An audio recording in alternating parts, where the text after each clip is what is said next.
I said that I was going to turn in a few designs for it, and we talked about it, and I just drew it. It's such an obvious character, really. Just don't recall her, but like, what else would I do?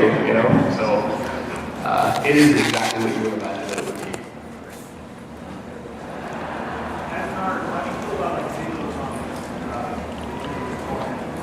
I don't know. I'm very, very hopeful.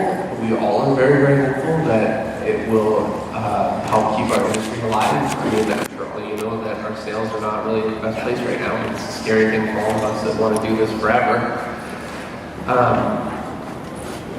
And it's the future, so I hope we can tap into it.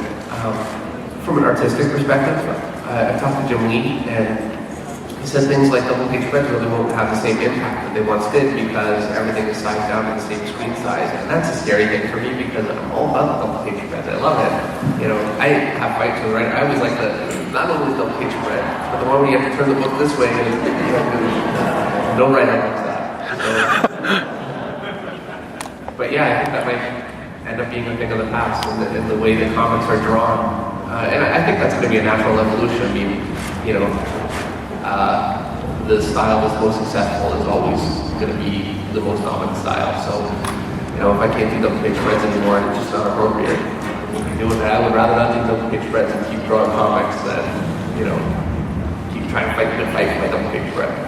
So we'll see. I don't know. I just don't know what the future entails. I think probably most of you have a much better idea than me. I've actually never read a comic digitally, really.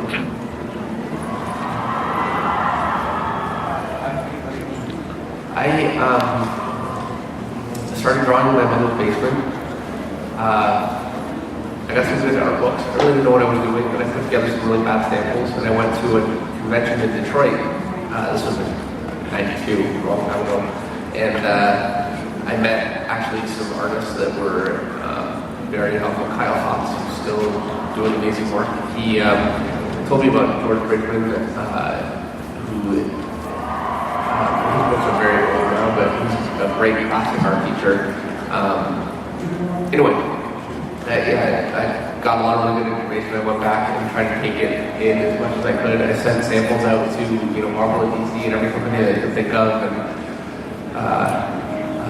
did as much as I could with this one. But I think really breaking is actually, as an artist, is very easy if you do work that. And you have to, I think a lot of people forget this. It's one thing to be a good artist, it's another thing to prove that you can draw their character and make it look like their character and make it move like their character, and just, somewhat, and make it look like it's in an environment that's consistent with kind of what they're going for. And it doesn't have to be, a generic style, ideally, but it does have to look like, this is Superman, and Superman carries himself in a certain way, and you have to be able to portray that. And, it's very important. And I see a lot of examples where I think you can see there's some, genius on the page, like, doing something really amazing, but you couldn't really give him a job. And not that I'm giving you a job, but he'd be very difficult to report to because they're not showing the type of work that they would need to be showing to get hired.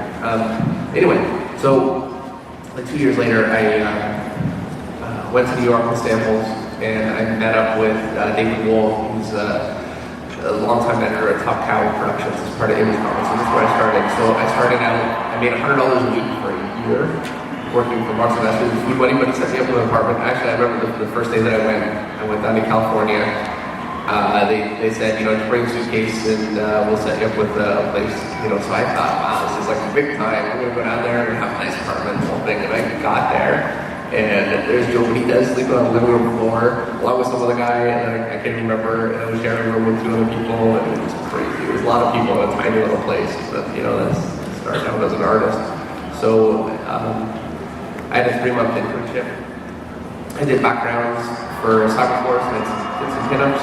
Things were different. There was more money in the business back then, so they were able to just pay me. Well, they weren't paying me, I guess, but they were able to have people on just doing pinups and things that they didn't really need just to train us. Whereas nowadays, I think you really need to get to a higher end. I wouldn't have broken in today's business with the work that I had at the time.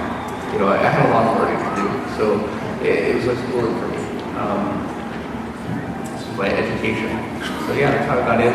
I started at Marvel about 7 years later. I knew Joe Quesada actually. We had done a crossover when I was doing Cyberforce. I did Ash in my book. So I talked to him at the time that he was not a fan.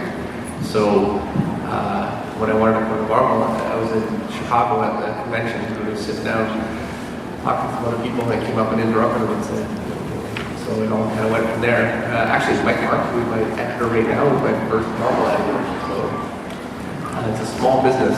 So if you do break in, any of you, be nice to everybody, because you will see them again, and they'll be your boss.